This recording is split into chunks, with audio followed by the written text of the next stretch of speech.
Hey, what is up, everybody? It is your girl JoJo, and I am here with a review.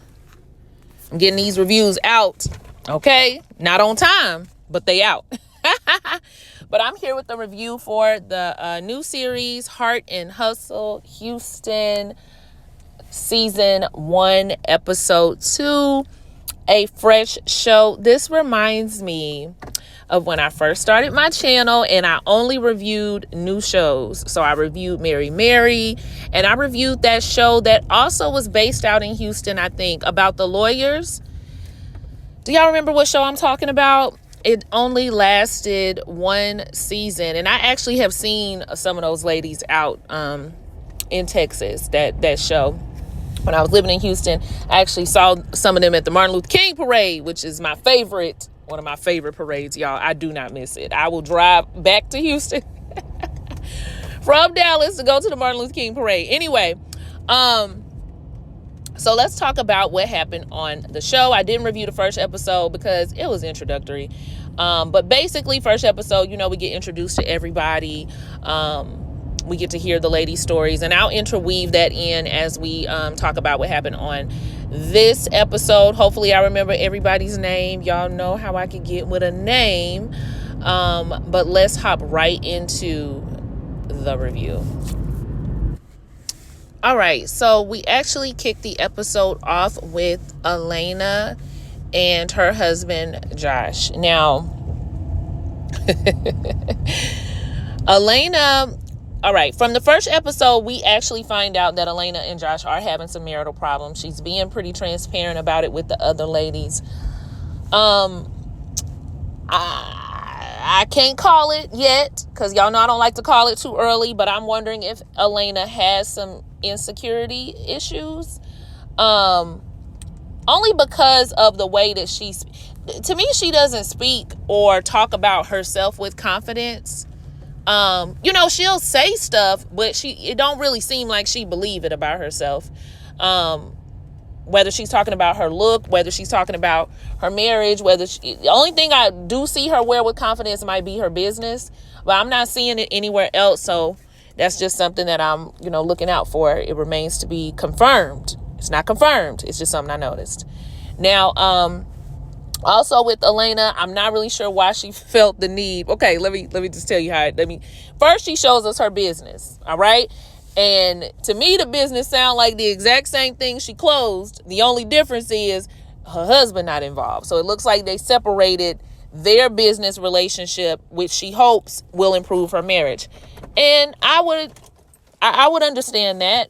We've seen it happen with celebrities that where their husband's their manager and it's caused friction in their marriage. So I can understand why maybe this separation of the business matters would be helpful.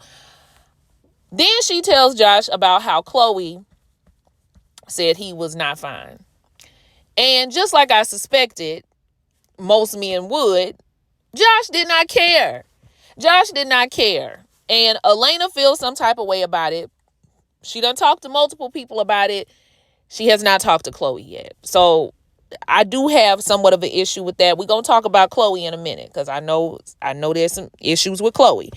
But don't go talk to everybody about it. I mean, this is your husband, but don't go talk to everybody about it. Just go ahead and talk to me so we can go ahead and hash it out. Josh didn't care anyway. And I don't know if Elena is one of these, so I'm going to leave her out of it. So I'm going to speak directly to my ladies. If you are one of those women that tell your husband every single thing that the girls talk about when they get together, especially if they might have given you some advice on something, you ain't doing nothing but shooting your own self in the foot. Because eventually all that you telling him, it ain't going to come back on us. That's not our man. More than likely, it's going to come back on you. And this is why I don't tell married women nothing. I love y'all dearly. My friends are married. They get very little of my personal life. Because I don't know. I mean, that's your person. You probably going to tell him stuff. That's fine. Whatever you tell him is not going to be about me, though. We going to go ahead and cut that. That could be your bestie and he cannot care all day. But if he don't care, what you talking to him about it for anyway? I'm just one of them. I'm one of them and I'm going to forever be one of them. All right. You ain't going to convince me otherwise. I'm just not going to tell you nothing. And I think that should suffice. I know y'all married. Y'all talk about a lot of stuff. Y'all running out of things to say to each other. So, I mean, other people's business gonna have to work. But no, Josh didn't care. They end up talking about what they need in their marriage and how they both need to heal. There's a trust issue. We still don't know exactly what it is, but Elena is always on the verge of tears when she talk about Josh. It saddens me. And she talks about the lack of trust. They're sleeping in separate bedrooms. I wish she hadn't told the ladies that in the first episode. I know she was trying to be transparent, but sometimes I feel like when you doing stuff in your marriage that is working for y'all, I would be hesitant to tell everybody everything because they'll try to convince you that it's wrong. I personally do not see anything wrong with sleeping in separate rooms. Y'all been together for 20 years. Especially what if your husband sleep way different from you or your wife sleep way different? Ain't no point in being sleep deprived to stay married. Of course, get together for the things. Like my granny used to say, baby, sleeping together in marriage is a new thing. Me and your granddaddy did not sleep together the entire time we were married. My great-grandma, y'all. My great-grandma was born in 1919, very old school. She is gone from this earth now. But she used to tell me, I walked in one of her old rooms and I was like, who slept in here? She was like, oh, me and your great-granddaddy, we did not sleep together. That was not a thing when I was coming up in marriage. But she told everybody, I think she's trying to be more transparent with the ladies. She's trying to get closer with them. I understand. And they were very supportive. So that was good. But as far as her and Josh and their healing, Josh says he thinks they need to heal individually. He wants to bring a healed person into therapy. While I do agree with that, I do agree that, what do you call that? Individual therapy is great and very much needed. I do believe that when you show up to group therapy, there's still going to be some unhealed parts of you. Healing is not a linear thing where you are just at the end of it and you are finished. It is lifelong. So I do think these things could possibly be worked concurrently. She seems to be very interested in healing these spaces in her marriage. It seems to be urgent. So if I were Josh, I would at least put a timeline on it.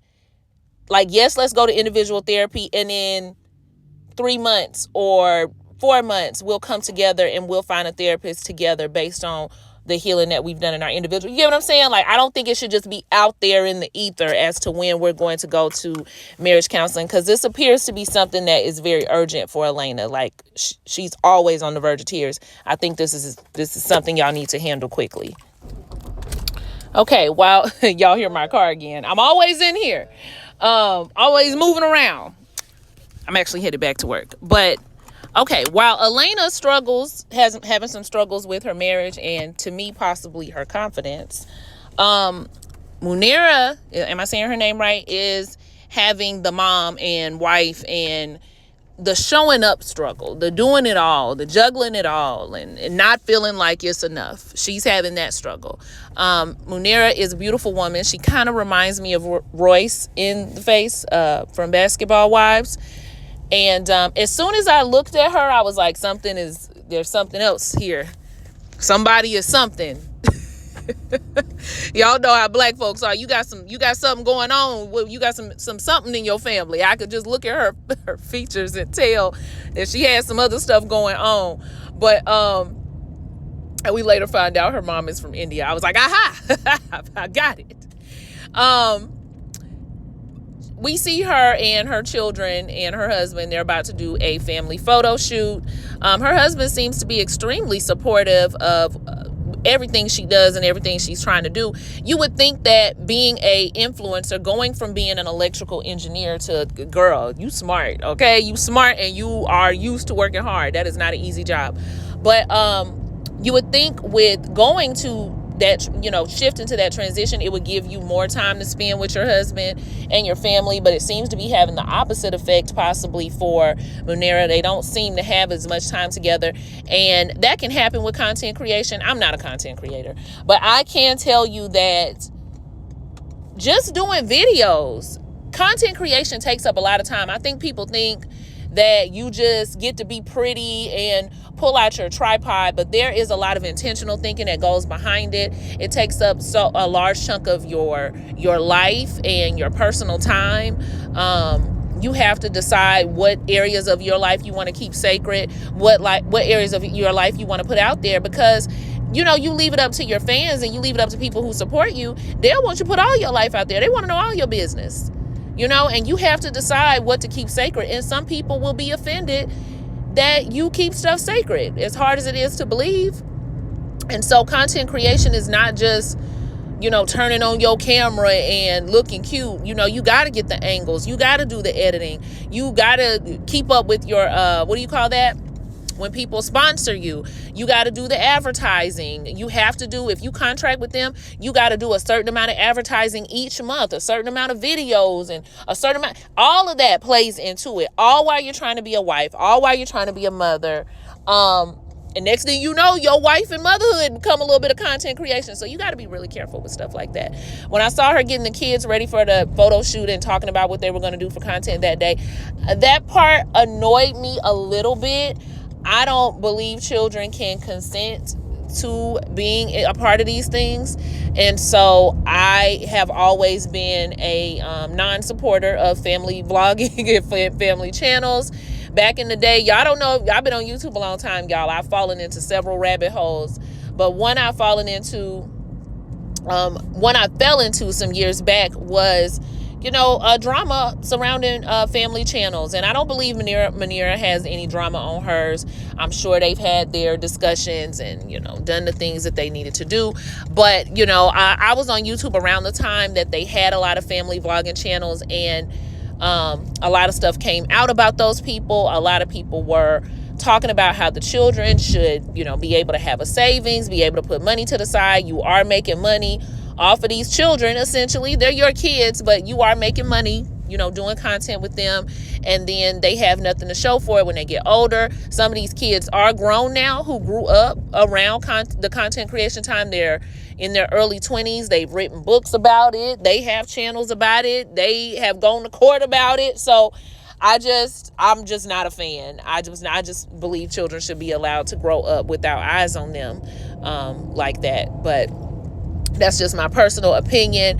She seems to be a very well-balanced mother. Most of her content seems to be focused mostly around her and her kind of day in the life. But, I'm always concerned about the children's. She lets her husband know that they need to spend more time together. And later she also says that him and the mom, her mom needs to feel more included. I was wondering why the mama wasn't in the photo shoot. I mean, y'all taking pictures and carrying on. You might as well throw mama up in there. She there? Shoot, let her get dressed, take a couple snaps with the family.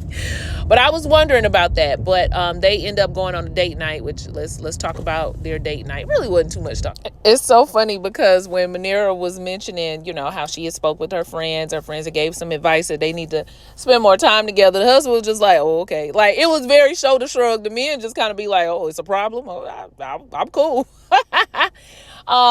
But he is supportive of her, and he was fine with going to do the date night. He was like, well, what should we do? I wanted to be like, can you plan it?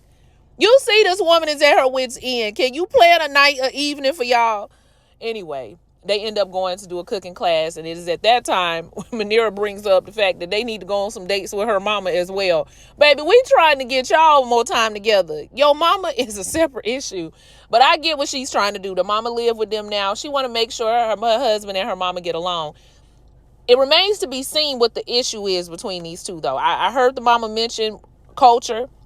I think her husband's name is Norm. He done rolled his eyes when she said they need to spend more time together. Like, I'm not trying to spend time with this woman. So I want to see what the point of contention is. I don't know if it's a cultural difference. Because the mama said something about her culture, it's something going on there. So we going to see what it is. She also talks about how her mom has... her parents are not together, and her mom still carries a lot of resentment about the daddy. So, we'll see what happens there as well. The mom is open to it, though, but she said, listen, I'm not changing. I'm a part of a different culture, okay? And I'm your mama, and I'm not changing.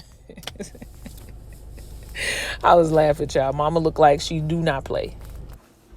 Next up, we have Ro talking to her daughter. Now, look, y'all, I'm all for... explaining things to your kids. I actually think it helps them with their, what do you call it? not comprehension. What's their critical thinking when you talk stuff out with your children in a very like, not necessarily adult like manner, but just like, you showing them how you break stuff down. You're showing them your vulnerability. I think that's actually a good thing. But child, Rose's daughter is getting bullied in school. And Rose is talking about all the problems she having and how she done had to go to the Lord in prayer and how she might want to move and how she quitting her job. I was like, nah, bro, this girl going through enough. You need to get you a therapist. But the daughter is just kind of looking like, yeah, mama, I got you. Same. So anyway, we learned that Ro is probably going to quit her management position. She just feels like she's been missing out on so many things and it hasn't really been worth it. She doesn't really feel appreciated all the way at the job. And it's just time for her to move on. It's just certain things she wants to do, including possibly date. And the daughter turned her nose up like, child, please. So anyway, we move into Ro going out with the ladies. Munira, is that her name, Munira? I'm going to get the names right, y'all. And her speech was funny to me because it was long, child. Like, hurry up so we can get this drink going. But it's her, Labrina, and Ro. And we learned at that time that Ro says she doesn't know if she's ever truly been in love, which I was like, oh. And Munira's like, you've never felt butterflies about something? Butterflies is not a sign of being in love. It's actually your nervous system responding to danger. So if you feel butterflies about a man, that's not a good thing. But that's besides the point. But Rose says she's not sure if she's ever really been in love. She was with her child's father. And during that relationship, he got indicted while she was pregnant. She felt very unsupported. She understood what he was going through. I went from making a lot of money to not having any money. So while she understood, it still hurt her because she needed support as well. She was going through something as well. She was pregnant.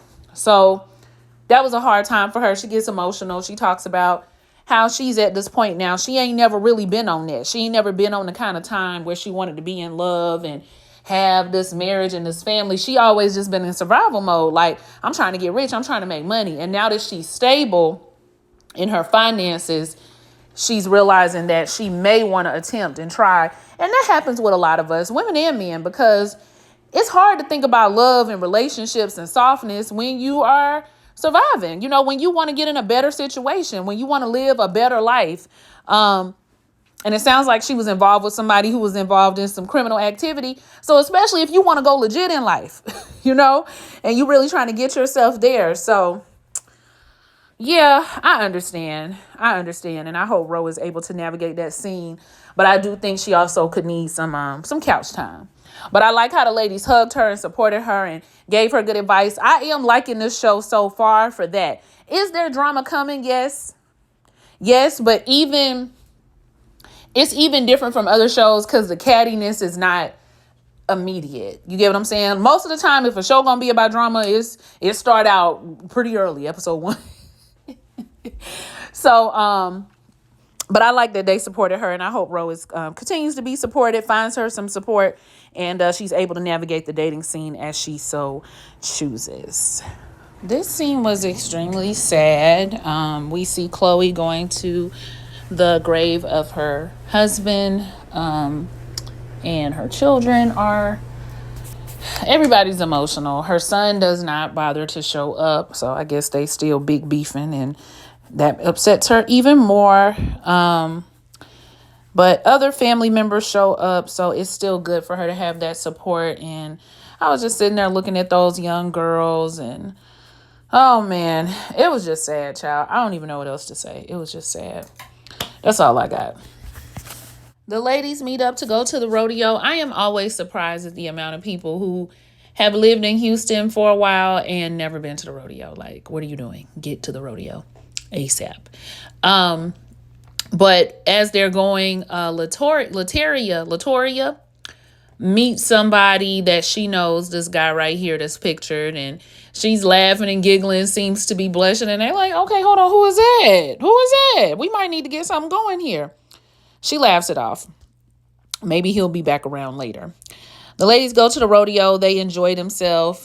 They go to the little petting zoo and feed the goats. I actually did that when I went to the rodeo as well, and I really enjoyed it. The little goats are so cute. Now, they do get the scrapping up in there. They'll get to fighting around there, but I know that, you really got to be... I know everybody ain't as country, so they probably will be like, I'm not going to pet. No, I'm not finna be around no goats and poop and all of that, but they were cute. After that, Latoria sees somebody she know in the street, but she can't remember exactly how she know the girl. I don't know if this gonna come up later, but the production had her name at the bottom, and it said Latoria's friend with a question mark. Like, do you know her, or do you not know her? There's some cougar talk that goes on, and do you like young men? Because I like young men. Chloe got to let everybody know she like the young men. And she was like, no, I do older men because I need that money. And she was like, girl, these young men got money too. Okay, I mean, all right, Chloe, talk your ish. But child, it don't matter either way. Some like them old, some like them young, some like them around their age. Just do what you gonna do. Now, if I had a son around that age, I probably would. It would be a little bit more taboo for me. But Chloe, she in grief and whatnot. But I want to get to this conversation about that she had with Elena about saying her husband wasn't fine. I've seen a lot of talk about this conversation. Honestly, I'm along the line. Okay, I feel two ways. Number one, when Chloe first said it, and I found out that her and Elena were cool, I really didn't have a problem with her saying it. They've known each other for a long time. They clearly have that kind of banter. I actually didn't have a problem with it. But what I did have a problem with was her saying it in mixed company amongst women that they were still trying to get to know. If you don't know, even if Chloe knew all of those women and Elena didn't, don't put me in an uncomfortable position in front of women. I don't know these women. Let's not talk about it in front of them. Some people are just... I don't even want to use the word sensitive. I just think there's certain ways that you can go on and go about with your friends in private that you don't necessarily need to do in public. So I wouldn't have done it there. But I've had a friend tell me my man was ugly. And, we talked it out. We laughed it out. Not talked it out. We laughed about it like, girl, I know, child. I know he ain't everybody's cup of tea. Like, every woman not going to find your man attractive. And I don't think that's anything to be offended about. I actually think in the moment that Chloe was saying it, she wasn't even trying to be shady with the girls. It was more like, girl, you fine, you bad. You better tell Josh to get right because he ain't that fine. You the fine one. I actually think she was trying to gas her up. But, Elena is very, very sensitive about her marriage these days. I can see why she took it personally. I would have took it, not me, but I can see why somebody would take it personally. If you're saying in front of people, I don't know these girls like that. Like, don't be trying to embarrass me now. But thank you, girl. Thank you. She might have felt a little embarrassed about it. But I forgot about the conversation she actually had with Latoria, which is going to come up later. But she tells her, because my man is fine. And Chloe was like, I'm glad you think he's fine. I'm not saying that your man is fine. Why does it matter what I think about your man? If you felt like it wasn't the time or the place, cool. But if you really concerned about the fact that I don't think your man is fine, that's a problem for me because I don't got to think your man fine. You should be glad I don't think your man fine. You ain't never got to worry about me. Why does it matter? But Chloe does apologize, and she was like, I'm sorry. Y'all, Josh is fine, y'all. He the finest man in the world. Okay, cool. Let's get to the next part. The jury is still out, but I don't know if I'm going to care for Latoria for this reason. I know I'm saying her name wrong. I can't figure out if it's Latoria or Latoria. Chloe pulls her to the side and she was like, girl, Elena was upset with me about saying her man wasn't fine. I thought we was just joking. I thought we had that relationship. And maybe y'all do. But like I said, I don't know if it's because she said it or if it was who she said it in front of. I still can't call that one. Either way, I shouldn't have went there. I know I be saying a lot. Chloe is very vocal. She does. She does definitely make her opinion known. I guess I'm laughing because I got friends that are very extra. And everybody be fine with your friend being extra until the extra is about you. Then you upset. But she definitely could stand to keep, every opinion don't have to be said. You could keep some things to yourself, Chloe. But in that moment, I really don't think she was trying to be malicious towards Elena. I think she was trying to let her know, like, you the fine one in the relationship. Lataria says, yeah, she came over to my house and we was talking about it. So now Chloe's just like, oh, y'all done had another separate conversation about it. Yeah, and she basically was just like, you can't pull a Josh. You know, she was suggesting that you can't pull a man like Josh. And Chloe was like, I don't want a man like Josh. I don't want a man like Josh. Now, I noticed that old girl wasn't saying the stuff that she was chiming in, like the stuff she was saying in the confessionals and all this other stuff that she might have been chiming in as well. But I had to go back and look and see exactly what Elena said. And she did say the caliber of men I pull, she couldn't pull. That's not what we arguing. We're not arguing about the caliber of men you can pull. Clearly, she know you can pull a certain caliber of men, which is why she was letting you know how fine you were versus your husband. Okay, while it might have been inappropriate, she clearly was gassing you up. She wasn't suggesting that you couldn't ever do better. In fact, she was suggesting the opposite. You were suggesting that she couldn't do better and that she can't find no man like yours and she dating these younger men and da da da da da. I forgot that Elena had said that. But my question to Lataria, why you even feel the need to bring it up? See, she gives, I haven't had sex in all these years and I'm this and I'm that. And it's given like, I'm not one of these gutter snipes. Shout out to Iyanla, if you will. But I feel like, I don't know for sure, but I feel like there's going to be mess with her. But like I said, I'm not really sure. If there is mess, like Chloe do talk too much. But you always got to watch them quiet ones because they the ones that like to carry a little bit of the bone, sit back and watch how everything unfold. I'm not saying she's going to be the one. I'm just, why did you need to even bring that up to Chloe? They done hashed it out now. I felt like you wanted to, A, maybe get something started, and B, you wanted to humble her. I don't think she cared for Chloe like that. That's my opinion. But, it remains to be seen how it's going to go. I am so interested in seeing this man she bring a child. Because in my 40s, I can't promise y'all that I ain't going to have me a tenderoni. I don't know yet. That's all I get approached by anyway. I rarely ever get approached by men my age or older. They're either very old or they are, way too young for me. Talking about they pledged in 2019 and carrying on. Get the hell.